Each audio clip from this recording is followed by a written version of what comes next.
They were prisoners, not just of war, but of history, of propaganda, and of a nation that had lied to them. On May 8, 1945, Victory in Europe Day, the war was over. Across America, church bells rang out in triumph. In towns and cities from coast to coast, flags waved, families embraced, and soldiers prepared to come home. But inside a quiet camp just outside Fort Deans, Massachusetts, something no one expected was happening.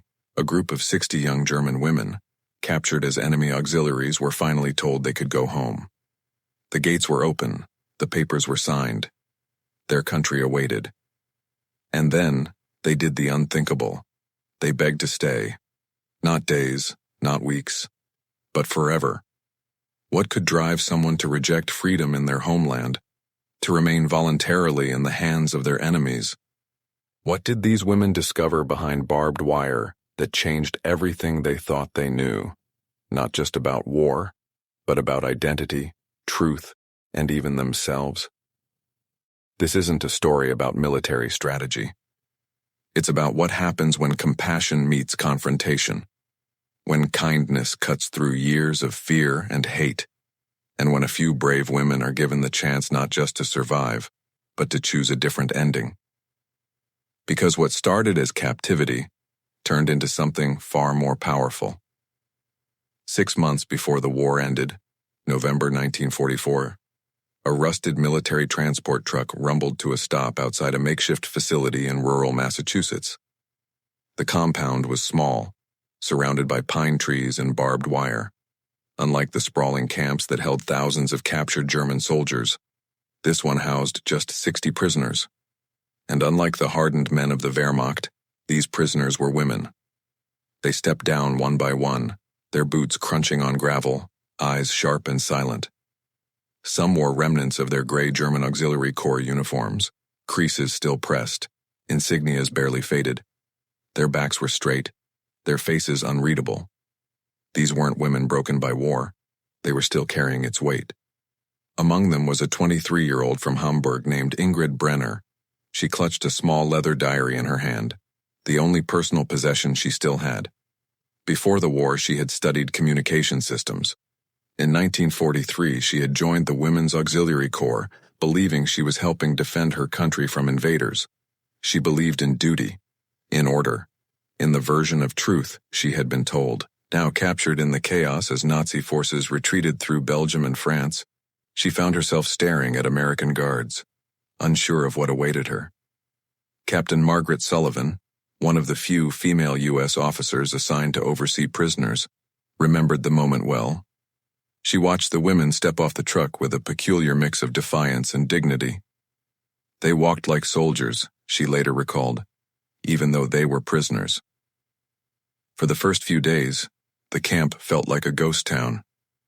The German women spoke only among themselves, their conversations low and cautious, their eyes trained downward during meal times. They followed the daily routines like clockwork, roll call, chores, curfews, but never smiled, never questioned, never connected. Captain Sullivan noticed something strange. These women obeyed without resistance, but it wasn't fear that kept them silent. It was pride. Even in defeat, they carried themselves with a kind of quiet discipline. And underneath that discipline was something else, confusion. A sense that the world had changed too fast for them to catch up. They had been taught to fear Americans, told that Allied soldiers were brutes, monsters, barely human. But now they were surrounded by young men from farms and cities across the U.S., not screaming, not threatening, just watching, guarding, and waiting.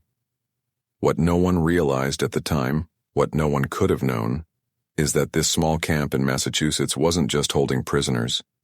It was about to become the setting of one of the most profound and unexpected transformations in the entire war. And it would all begin with something as simple as a cup of tea. It started with a cough. Anna Weber was one of the youngest in the group, barely 20, slight, pale, with quiet eyes and hair the color of fresh straw.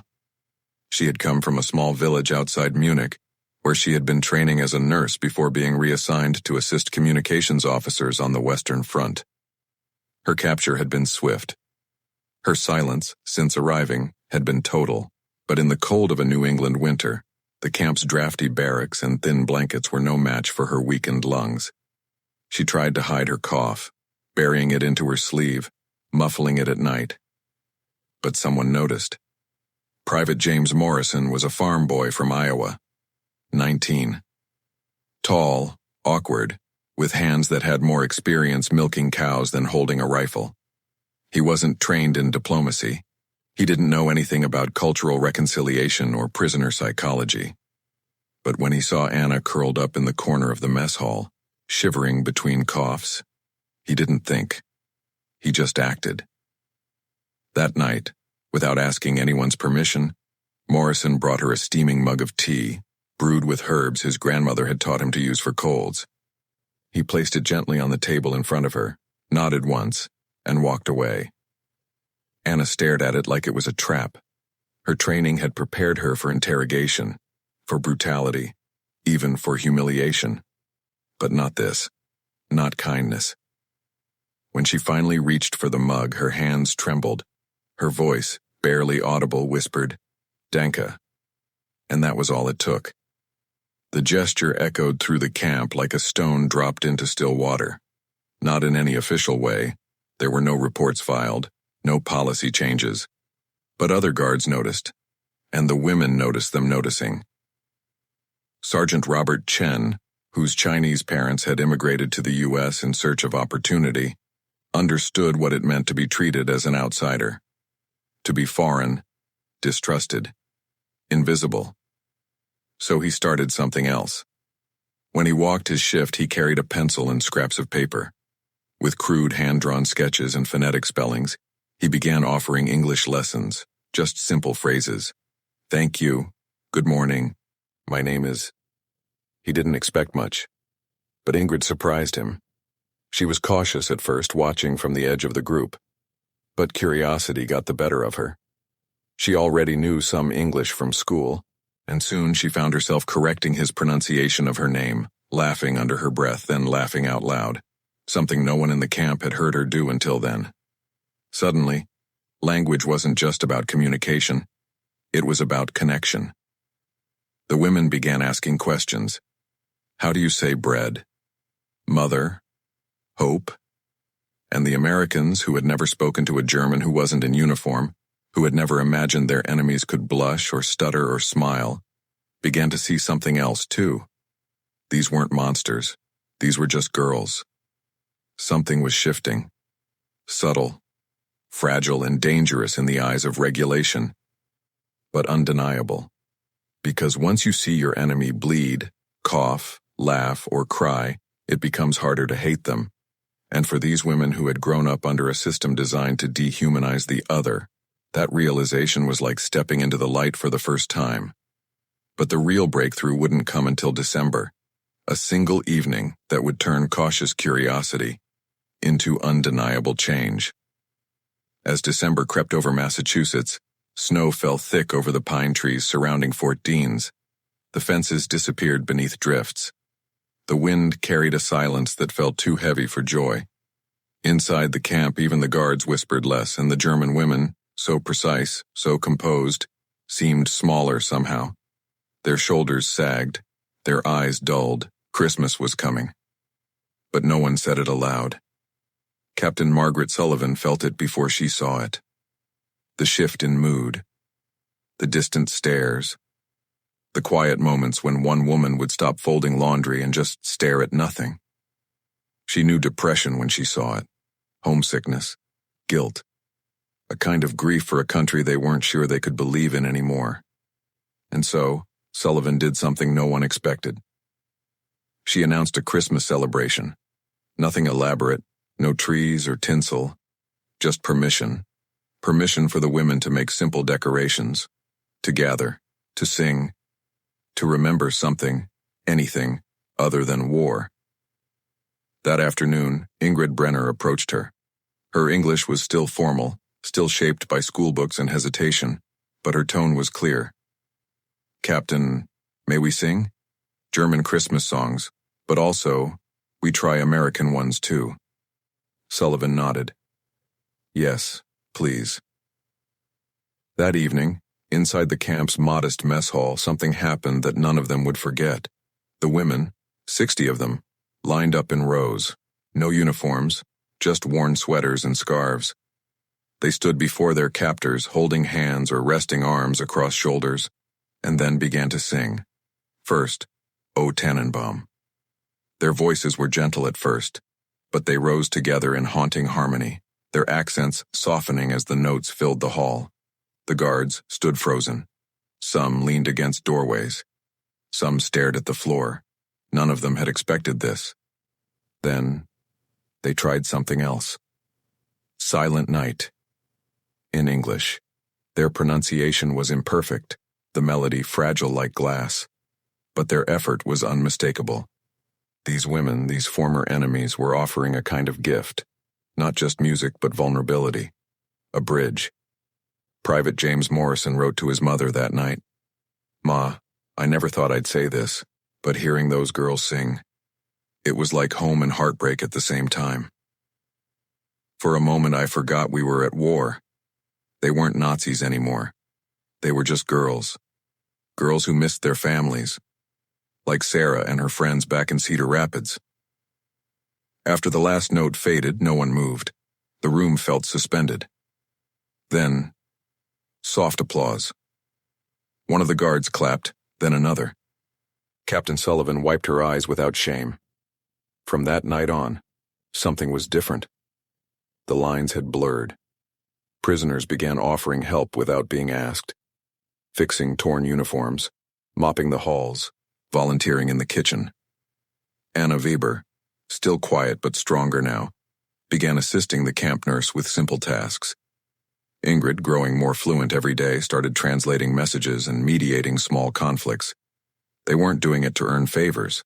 They weren't angling for leniency. They were just participating, choosing, because something had shifted in the way they saw the Americans. But more importantly, something had shifted in the way they saw themselves. This wasn't captivity anymore. It was the beginning of a community. But even in this moment of warmth and unlikely connection, a storm was gathering on the horizon. Because just weeks later, the truth about what their country had done, what they had unknowingly served, would arrive at their doorstep, and nothing would ever be the same again. By February 1945, the snow had started to melt. But what came next wasn't warmth. It was revelation. In the corner of the Fort Dean's library, a stack of American newspapers arrived with the morning supply truck. Folded headlines, grainy photographs. At first, no one noticed. But then Ingrid picked one up. The images were hard to decipher. Dark, blurry shapes behind barbed wire. But the words beneath them were unmistakable. Allied forces liberate camps. Uncover horror beyond imagination. Bergen-Belsen. Dachau. Ravensbrück. At first, she thought it was a mistake. Propaganda, maybe. Or a fabrication. But then she read more. Survivor testimonies. Eyewitness accounts. American generals quoted directly. Details so specific, so horrific they could not be dismissed. Mass graves. Children's shoes. Smoke that had no reason to rise. Her hands trembled as she turned the pages. Then she dropped the paper and pressed her palms to her face. Anna Weber found her moments later. Ingrid had not moved. Her eyes were wide, vacant. "Is this real?" Anna asked in German. Did our country do this?" One by one, the other women gathered. Some cried, others stared in blank disbelief. These were not hardened ideologues. They had not run camps or issued orders. Most had worked in offices, hospitals, communication towers. They had worn uniforms, yes, but they had believed they were defending their homeland. Now, they weren't sure what homeland even meant. Captain Sullivan stood at a distance, watching silently. She had seen many German POWs react to similar reports. Some denied, some raged, some crumbled. But with these women, it was different. They wept. They huddled together, whispering not in pride or defiance, but in mourning. for what they thought their country had been, for what they now realized it had become. Ingrid returned to the barracks that night and wrote in her diary, "I do not recognize the country I was born in. I believed in duty, in honor, in defense. Now I see that we were lied to, that I was a child soldier in a machine I never understood. What kind of Germany will we return to? What kind of Germany were we serving?" There were no guards shouting, no punishments, no interrogations, but this revelation struck harder than any bullet. It didn't attack their bodies. It broke their beliefs. The following days felt hollow. The women walked slower, ate less, laughed not at all. They had been trying to build something in the camp, a sense of place, of community. Now it all felt like a lie built on sand. But amid the wreckage of their old identities, something unexpected began to take shape. A question emerged. Not, how could this happen, but, what now? What does someone do when everything they believed in turns to ash? The answer, they would come to realize, wasn't in hiding from the truth. It was in facing it. And when the war finally ended, and freedom came knocking, that answer would shape the most important decision of their lives. May 8, 1945. Victory in Europe Day. Germany had officially surrendered. The war in Europe was over. Across the United States, celebrations erupted. Flags waved, streets flooded with cheering. Radios blared victory songs. Church bells rang for hours. In prisoner of war camps across the country, men prepared for their return home. Orders were drafted, transport ships arranged, and at Fort Deans, Captain Margaret Sullivan received a packet of documents that would change everything. The 60 women under her supervision were to be processed for repatriation. Within 2 weeks, they would be sent back to Germany through displaced persons camps, where they would be released to return to what was left of their lives. It should have been a moment of relief, closure, a return to normalcy. But that's not what happened. On the morning of May 15th, the camp gathered in its main hall. The women stood quietly, their eyes fixed on Captain Sullivan as she read the official orders aloud. Then, silence. And then, movement. Ingrid Brenner rose from her chair, slowly, hands trembling. Her voice, clear, practiced and surprisingly fluent, cut through the stillness. "Captain Sullivan, may I speak for some of us?"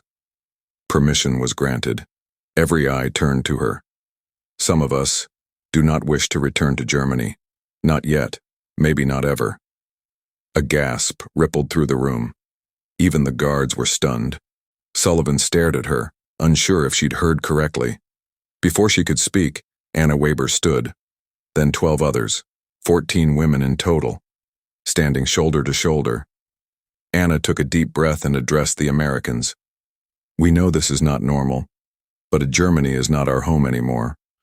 The Germany we served, we discovered, was not the Germany we believed in." For a moment, the war seemed to hang in the air again, not in violence, but in the ache of broken illusions. They weren't refusing out of fear. They weren't asking to escape justice. They were asking for something no one expected them to want, to stay, not in power, not in privilege, but in humility, in healing. They spoke of their confusion, their heartbreak, the sense of purpose they had discovered inside the very camp meant to contain them. They had learned English. They had worked, taught, cared for the sick, befriended their guards. They had somehow become part of a community that wasn't meant to exist. They had also tried writing to the International Red Cross, hoping to find news of family. Of the 14 women, only 3 had received any reply. 2 had been told that their entire families had died, lost in the firebombing of cities like Dresden or Hamburg. The others had no word at all. Germany wasn't just broken.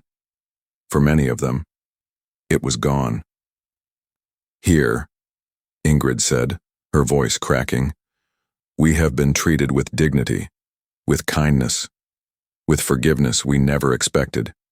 You gave us something to live for, something we no longer believe we will find in Germany." Captain Sullivan didn't know what to say. No protocol existed for this. They were prisoners of war. Legally, they had to be sent home. But how do you force someone to return to a place that no longer exists? To a life that's been turned to ash? Later that evening, Private Morrison, who had once handed Anna a cup of tea, quietly approached Sullivan.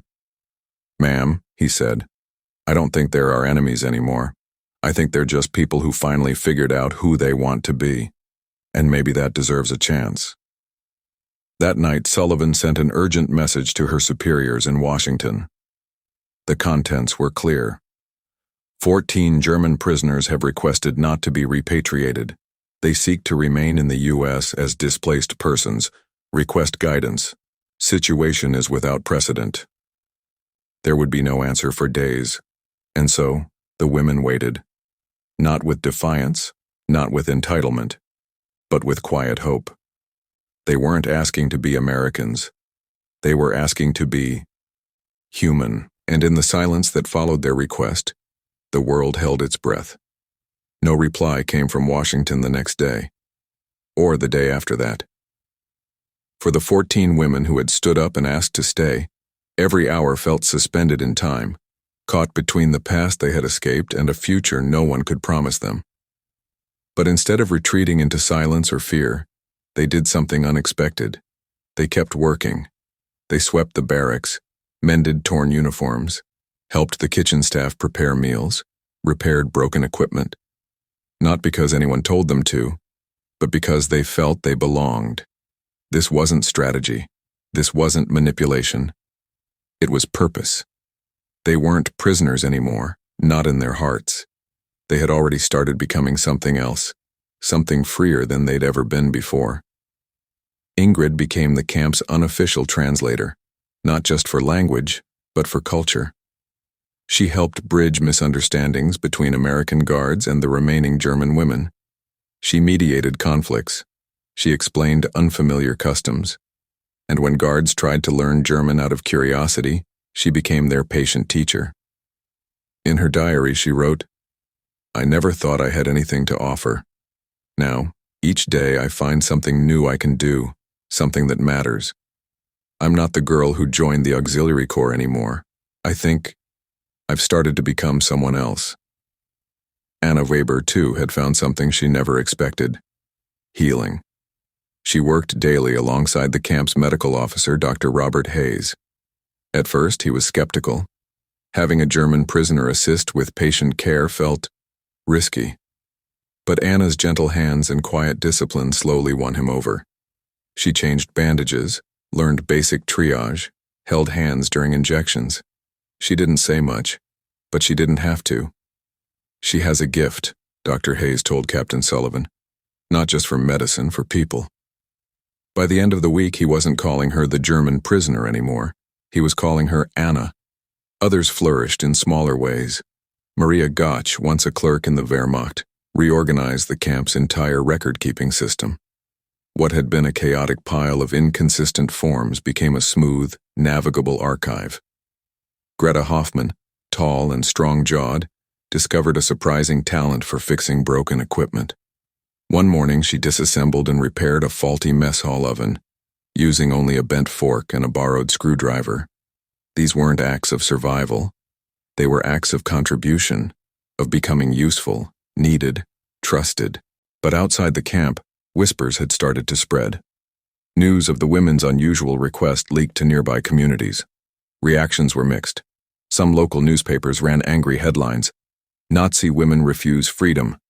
POWs turn guests. What about our boys in the Pacific?" Letters poured in from townspeople.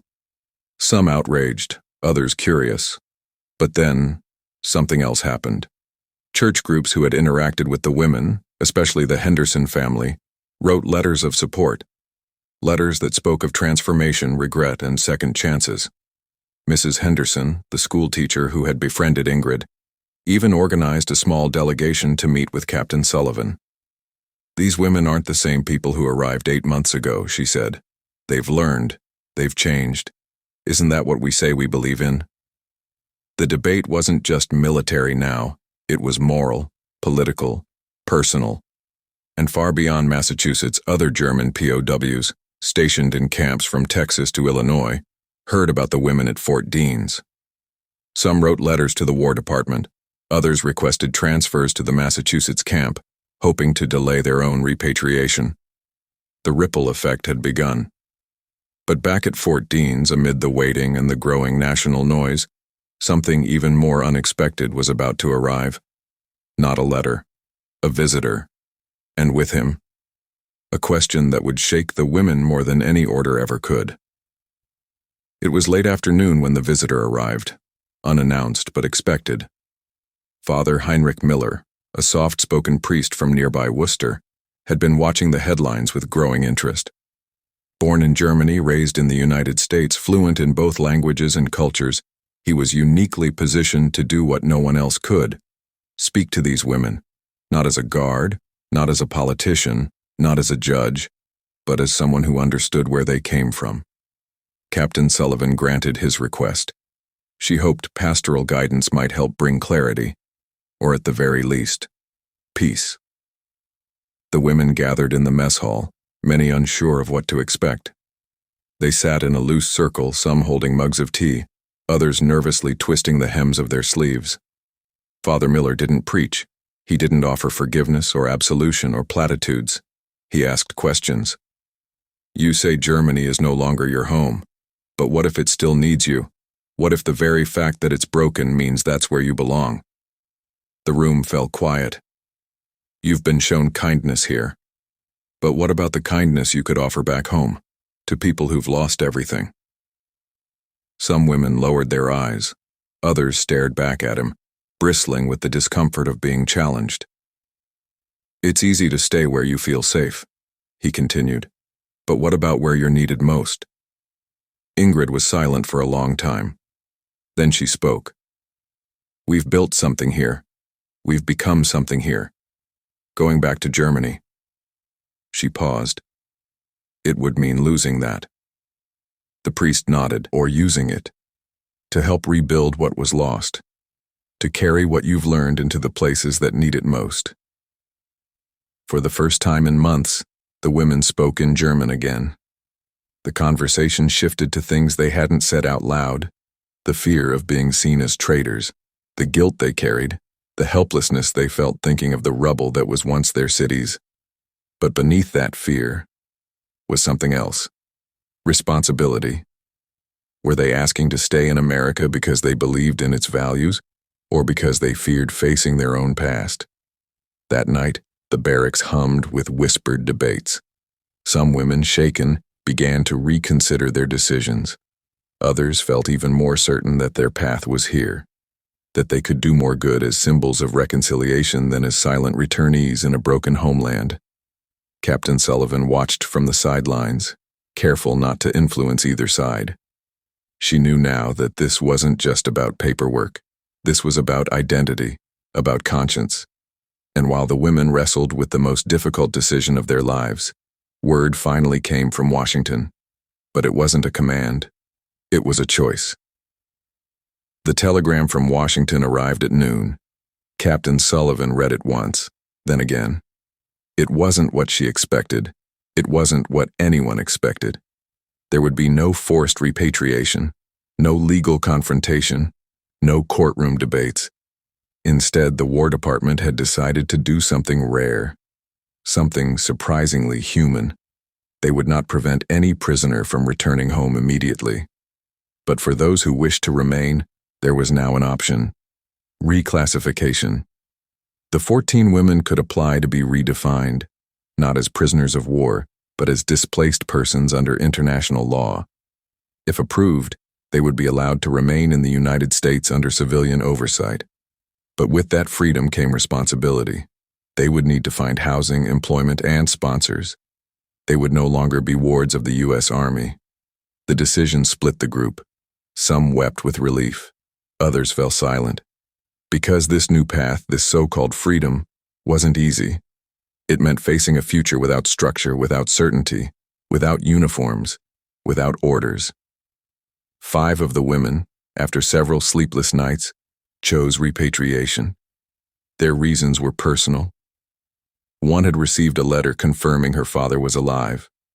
Another couldn't bear the thought of staying while her siblings scavenged for food in post-war Berlin. They weren't turning their backs on America. They were answering a call they could no longer ignore. But the other 9 stayed. Led by Ingrid and Anna, they stepped forward, one by one, and signed the new paperwork. Their identities as prisoners dissolved in a few strokes of a pen.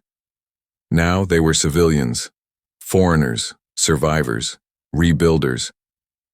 The process of finding sponsors began, and to everyone's surprise, it moved quickly. The Henderson family immediately offered to sponsor Ingrid, providing her a room in their home and promising to help her find work as a translator.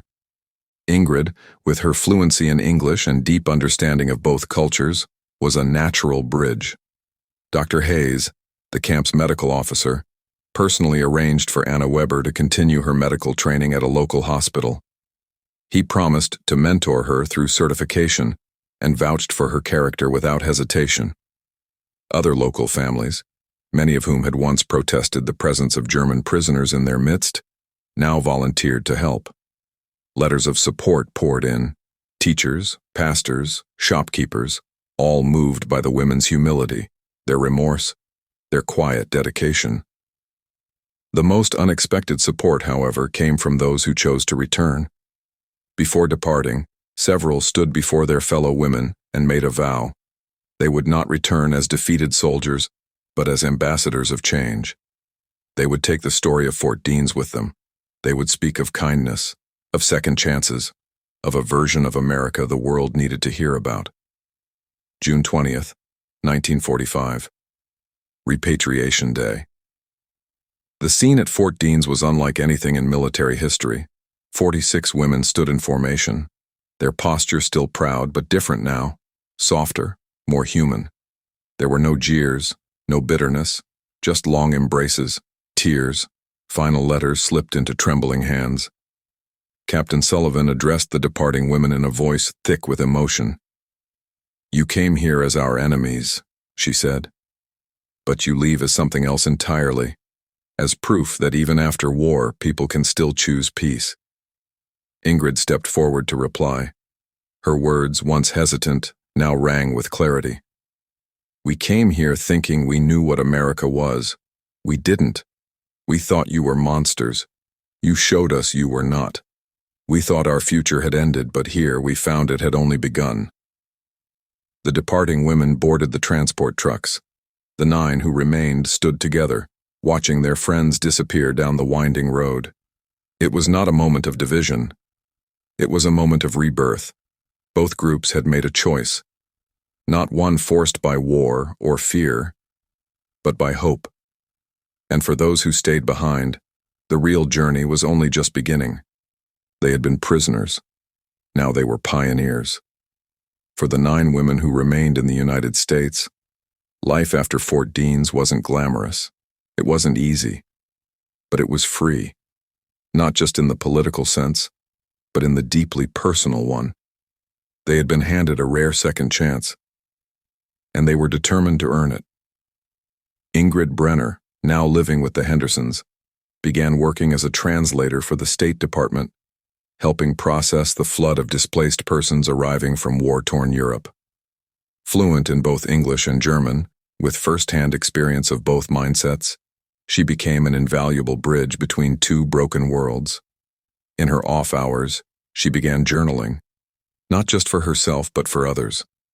She wrote about transformation, about identity, about how a prisoner of war camp became the place where she first learned what real freedom looked like.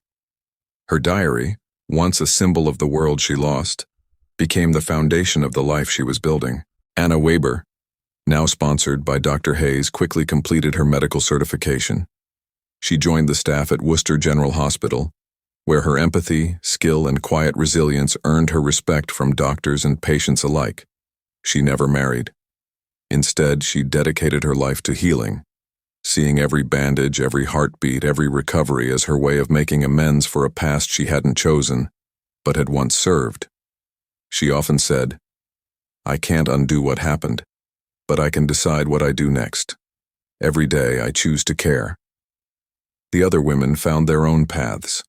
Maria Gotch joined a local accounting firm, where her precision with numbers made her a trusted advisor.